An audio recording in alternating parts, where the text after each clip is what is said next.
Karibu katika simulizi yetu inayoitwa Chaguo la Moyo. Sehemu ya kwanza.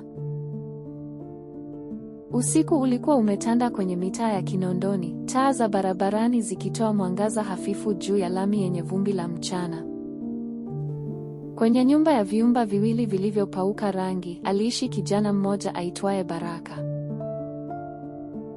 Alikuwa na miaka 25, mrefu kiasi, ngozi ya kahawia iliyonawiri kwa jua la Dar es Salaam, na macho ya siri yaliyoficha maumivu ya safari ndefu ya maisha. Baraka alizaliwa Tandale kwa Mtogole. Mama yake alifariki wakati anamaliza darasa la 7, na baba yake alimwacha mikononi mwa shangazi ambaye naye alikuwa maskini wa kutupwa. Alikuwa akifanya vibarua vya kupakia mizigo sokoni. Lakini ndani ya moyo wake kulikuwa na ndoto kubwa ya kuwa mtu mashuhuri, tajiri na mwenye maisha ya heshima. Siku moja alipokuwa amekaa nje ya duka la kuchomelea, alimuona msichana mmoja akipita. Alikuwa na mavazi ya kawaida, lakini muonekano wake ulionyesha thamani ya kipekee.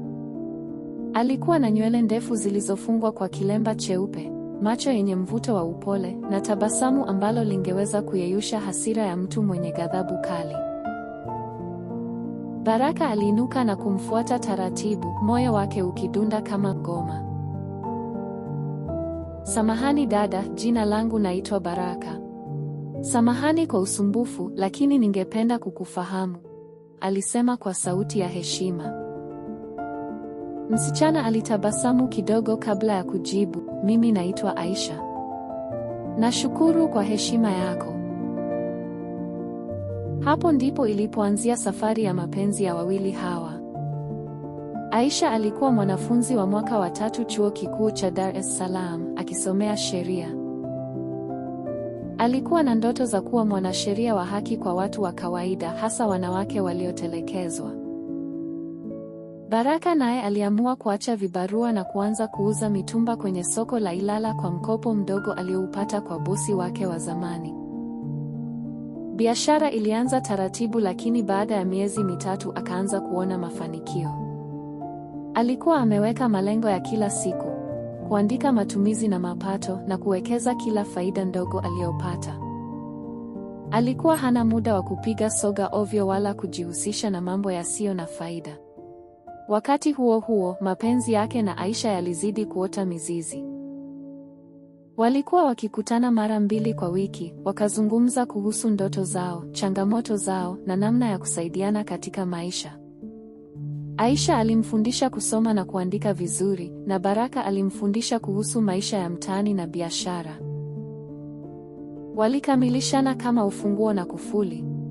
Lakini maisha hayakuwa rahisi kila wakati. Mzee Rashid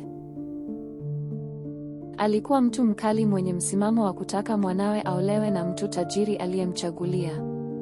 Alikuwa ameanza kuhisi harufu ya mahusiano ya Aisha na kijana wa mitaani, jambo ambalo halikumfurahisha hata kidogo.